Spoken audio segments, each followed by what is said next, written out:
Hello students, welcome in the next part of this session of cost accounting. In this second part, we will see the another type of concept of inventory turnover.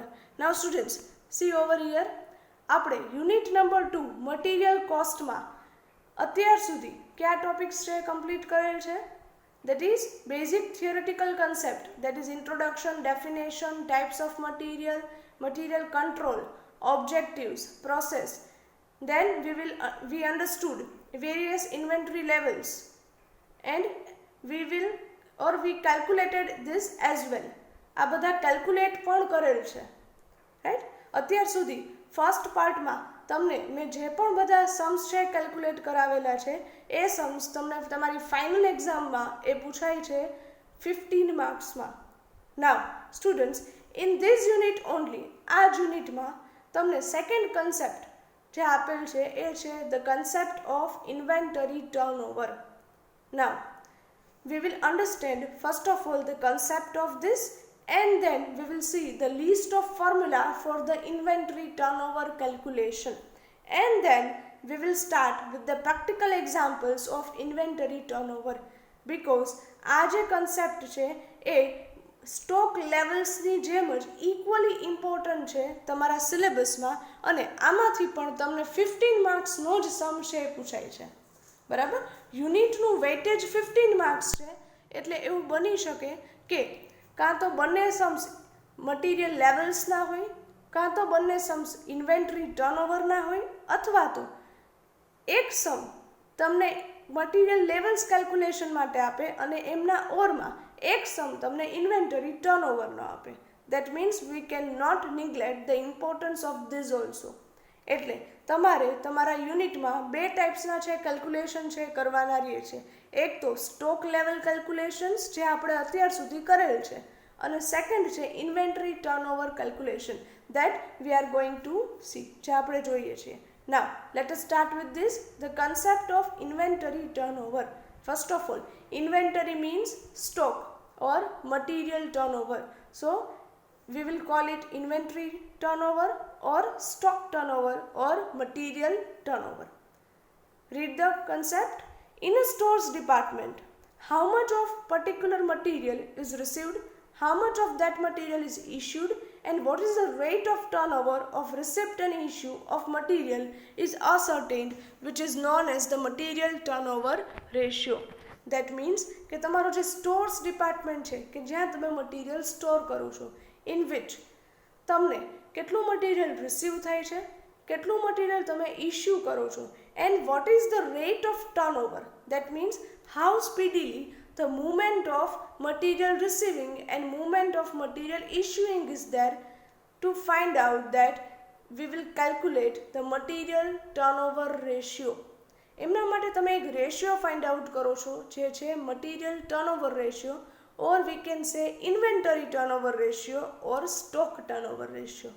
કેટલી સ્પીડથી તમને material receive થાય છે, કેટલી સ્પીડથી તમે issue કરો છો, આ જે વે ઓફ રોટેશન છે, રાઈટ, કે કેટલી સ્પીડથી એ મટીરિયલ છે રોટેટ થાય છે, એ ફાઇન્ડ આઉટ કરવા માટે તમે મટીરિયલ ટર્નઓવર રેશિયો છે ફાઇન્ડ આઉટ કરો છો. Next point.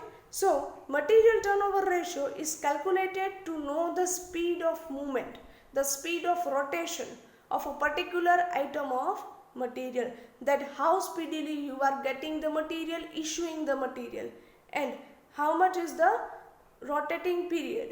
Next one, a high inventory turnover ratio. That means suppose you are finding out the ratio, તમે આ રેશિયો છે ફાઇન્ડ આઉટ કરો છો, and if you will get the high turnover ratio, જો તમને એમનો આન્સર છે high ટર્નઓવરમાં મળે છે, that it indicates that a particular material or store is moving fast. તો પછી એ મટીરિયલની તમારા પ્રોડક્શનમાં રિક્વાયરમેન્ટ કેવી છે, વધુ અને ફાસ્ટ, એ બહુ ઝડપથી છે મૂવ થાય છે, right, and as such investment in such inventory is minimum. Why? Because આ મટીરિયલની રિક્વાયરમેન્ટ તમારા ડિપાર્ટમેન્ટમાં વધુ છે, એ વધુ ઝડપથી તમારા ડિપાર્ટમેન્ટમાંથી મૂવ થાય છે, રિસીવ એન્ડ ઇશ્યુ થાય છે. તો બટ ઓબ્વિયસ છે એમાં તમારું ઇન્વેસ્ટમેન્ટ એ કેવું હશે? Minimum, or we can say lower investment is there. તો તમારે ત્યાં જે મટીરિયલનો ઇન્વેન્ટરી રેશિયો હાઈ હોય એમનો સ્ટોક કેવો કરીને રાખવો પડે છે, વધુ, બિકોઝ એમની મુવમેન્ટ ઓફ કેવી છે, વધુ સ્પીડ મુવમેન્ટ છે.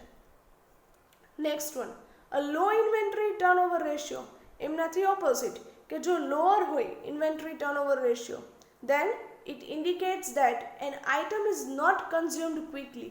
એટલે કે એ પર્ટિક્યુલર આઇટમ છે, એ પર્ટિક્યુલર મટીરિયલ છે, એમનું કન્ઝમ્પશન ઝડપથી થતું નથી. It will not consume quickly and it leads to the over stocking. અને એટલે જ તમે જો એ મટીરિયલ વધુ છે તો એમનું ક્યાંક ને ક્યાંક ઓવર સ્ટોકિંગ કરેલું છે. That means more than required material has been stored. જેટલી રિક્વાયરમેન્ટ છે એમનાથી વધુ મટીરિયલ સ્ટોર કરેલ છે. In case of non moving or obsolete item, that means એવું કોઈ મટીરિયલ છે કે જે નન મૂવિંગ છે, ઓબ્સોલેટ છે. એટલે શું?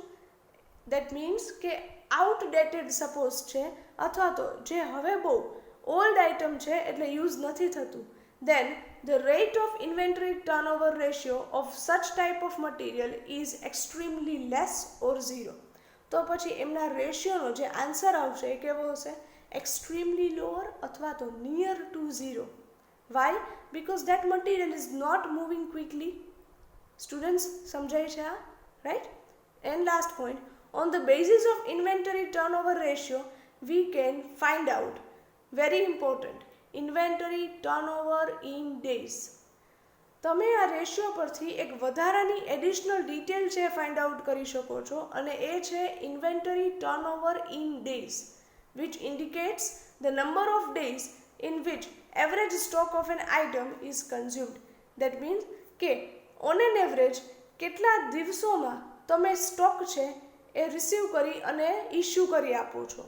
રાઈટ? એટલે કે કેટલી ઝડપથી એમનો યુઝ થાય છે એનો ઓન એન એવરેજ છે ટાઈમ છે તમને ખ્યાલ આવે છે. નંબર ઓફ ડેઝ છે એમના યુસેજના એ ખ્યાલ આવે છે. So students, I hope the concept is clear to you. Right? First of all, meaning of material turnover ratio, then high ratio છે એ શું ઇન્ડિકેટ કરે છે, lower ratio indicates what, and on the basis of inventory turnover ratio we can also find out the inventory turnover in days. Right? Okay, now right now I am giving you the list of formula for that. તમને list of formula છે આપું છું. Right? Only 4 formulas are there. Number 1, material consumed. Students, અહીંયા આપણે find out કરવા માંગીએ છીએ material turnover ratio. And to find out that ratio, first we required material consumed. Material consumed or material consumption. કઈ રીતે find out કરો છો? The formula is opening stock plus purchases plus purchase expenses minus closing stock. પહેલા તો તમારી પાસે જે row મટીરિયલનો stock available છે એટલે કે ઓપનિંગ સ્ટોક એ પ્લસ તમે જે એડિશનલ મટીરિયલ પરચેસ કરો છો એ એડ કરો છો. પરચેસ રિલેટેડ તમે જે પણ એક્સપેન્સ કરેલા છે એ પણ એડ કરો છો. એન્ડ માઇનસ ક્લોઝિંગ સ્ટોક, જે ક્લોઝિંગ સ્ટોક તમારી પાસે જે પડ્યો રહે છે એ તમે લાસ્ટમાં ડિડક્ટ કરો છો.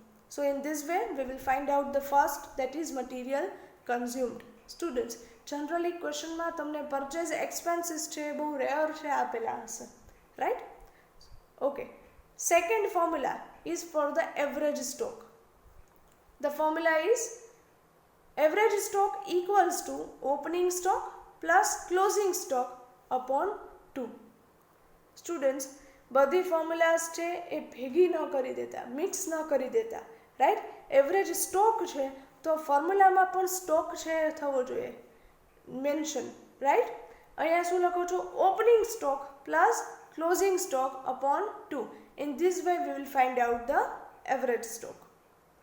Formula number 3, the main formula that we are using, inventory or material or stock turnover ratio. તમારે અલ્ટિમેટલી તો આ જ ફાઇન્ડ આઉટ કરવાનું છે. Quite easy formula, equals to material consumed upon average stock. જો આ બંને ડિટેલ્સ છે એ આપણે ફોર્મ્યુલા નંબર 1 અને 2માં એ ફાઇન્ડ આઉટ કરી લીધી. Right? Numerator requirement material consumed and denominator requirement average stock. Right? So then we will find out the ratio. and last formula, that is material turnover in days, equals to days during this period upon inventory turnover ratio. તમને જે details ક્વેશ્ચનમાં આપેલ છે એ કેટલા time duration માટે આપેલ છે, એટલે કે મંથલી છે કે એન્યુઅલ છે, એ ડિટેલ પરથી તમે પહેલાં તો ઉપર ડેઝ છે રેકોર્ડ કરો છો. Suppose annual details R given, તો ડેઝ ડ્યુરિંગ ધ પીરિયડ એટલે કે યરના ડેઝ કેટલા થશે? 365 days. And suppose monthly details are given, then we will write the 30. But majority times તમને annual details છે ઘણીવાર આપેલ હોય છે. Upon inventory turnover ratio, that means answer of formula number 3. તમે જે રેશિયો ફાઇન્ડ આઉટ કરો છો એ જ મૂકો છો. Right students? So these are 4 formulas that we will use in the practical examples of inventory turnover. So today we understood the concept of inventory turnover, then list of formula. Your today's work, આજનું તમારું work, to write down the sums that we have calculated in the first part of the session, કે જે આપણે first પાર્ટમાં calculate કરેલ છે. Then calculate the homework sum, હોમવર્કના તમારા sum છે calculate કરજો. Then give the heading inventory turnover, પછી તમે heading આપજો inventory turnover. Write down the concept in short, shortમાં concept છે note down કરજો, right? And most important, write down this list of formula અને યાદ રાખવાના છે આ બધા formulas, right? Because from very next section we will start with the practical examples of inventory turnover. Next session માં આપણે આમના examples છે calculate કરશું. So here with this we will conclude the session of today. Thank you very much and have a nice day.